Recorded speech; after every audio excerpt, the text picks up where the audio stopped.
What's up, guys? Let's recap. Bettina, the campus followers. The story continues. I've got some very good progress I've made on the story now. The Valentine's breakup. So what happened at the Valentine's is not like the unusual thing. Things like that do happen. But because it's all a culmination of things that you don't really pay attention to, especially if you're in a relationship. Now, the anticipated romantic getaway. Definitely, we went to Resort Beach. We were there Friday evening, Saturday. We left Sunday. But by the time we are leaving, everything that had come in plan hadn't been achieved, because I had expected to propose to Bettina and then have a very good discussion about things going forward. However, that didn't materialize, because when it came to that, although she accepted the flowers, she didn't honor them. She didn't even, when you propose to somebody, you've really put everything together in anticipation. But that didn't cool off anything. It only widened a gap that probably was there, simmering. The cracks were there. Because remember, we have Shyla, the consultant doctor, who seems to be playing an overwhelming influence over the two of us. She was the doctor to me. She was the doctor to Shyla. And when Shyla had the complications, she knew what happened. And Bettina, okay, I don't know much about the science, but in terms of women, they would know their bodies very well. But unbeknown, sometimes these things are a bit complicated. But then the doctor would be the one to confirm what, especially if it is the first trimester, 2-3 months, and you suffer a miscarriage. So that comes back to be something that haunts the relationship. So had it been the stress that she was going through, which stress? Okay, of course, the examination period during the time of her first final year study. Okay, the relationship, the accident. Although she didn't get injured in a way like it was, that's the story.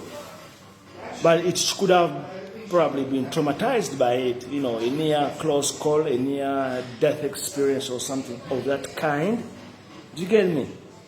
And then she's here in something that she thinks can make or do, something can make you, or something can what? Do you a part to get a mass.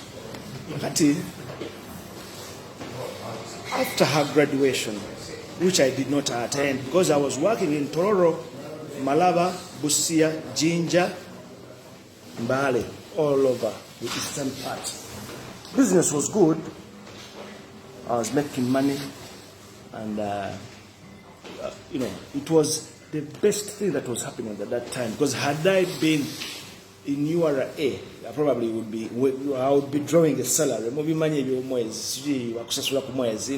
But now I was big, and things had changed.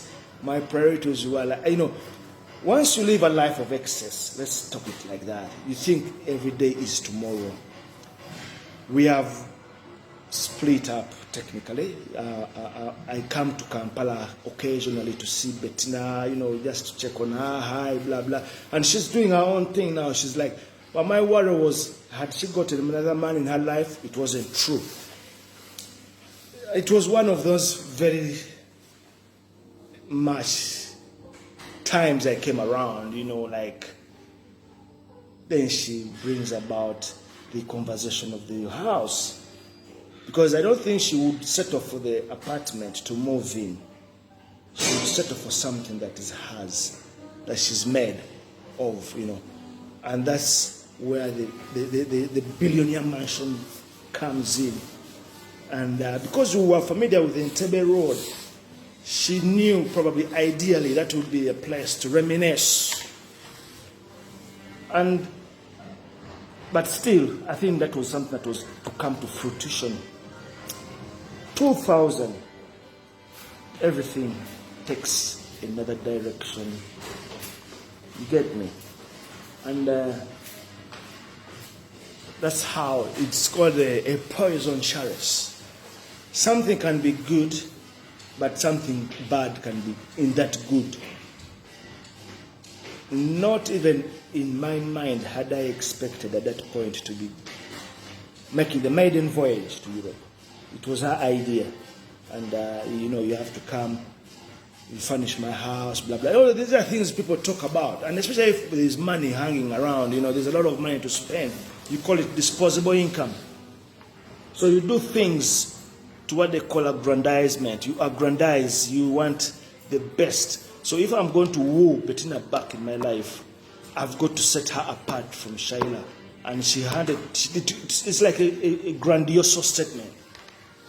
You make an impression, and it's kind of something that sticks out. And that's where we are. That's the point now. We're bringing you to Entebbe Airport, where all the drama unfolds. Those who don't remember waving bay Entebbe Airport, kanzide mu Luganda. Nga ebera wano enyonyi ziri wali across, like on the tarmac, up 2 floors. Is it 1 floor above? So you are more or less like ringside. You're seeing everything over your shoulder. So once I checked in, departures, you walked downstairs, and then I'm with Katie, the immigration officer. Very sweet lady, beautiful, She walks me right up to the plane and hands me over to what? To the air hostess.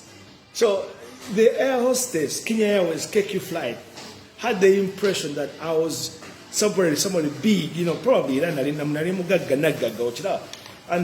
but that's meeting attraction.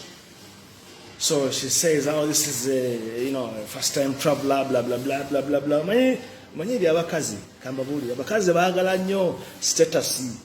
Kakati osajja olabika bulungi okola otyo byeyo kana kali kamatidde. So, and then she hands me over to the Kenya air hostess at the steps. So I'm boarding the plane toe in toe with the air hostess. So that melodrama played out right in front of her eyes. So she was like, what's going on? And when she hugged me, we were live action. But all those things were left in the balance. So that is the story. Romance on flight KQ. Romance on flight KQ.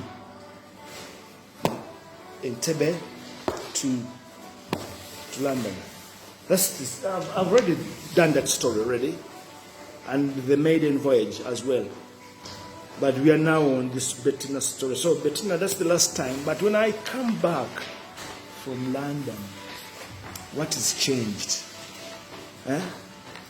And that's where we are going to pretty much climax the story, because it's come. But we are going to go back and address other chapters that have, the after, and construct everything from there. So next week we're going to build on that, and the story continues. Love with Bettina, the campusser at Steers Restaurant. Okie dokie, let's go.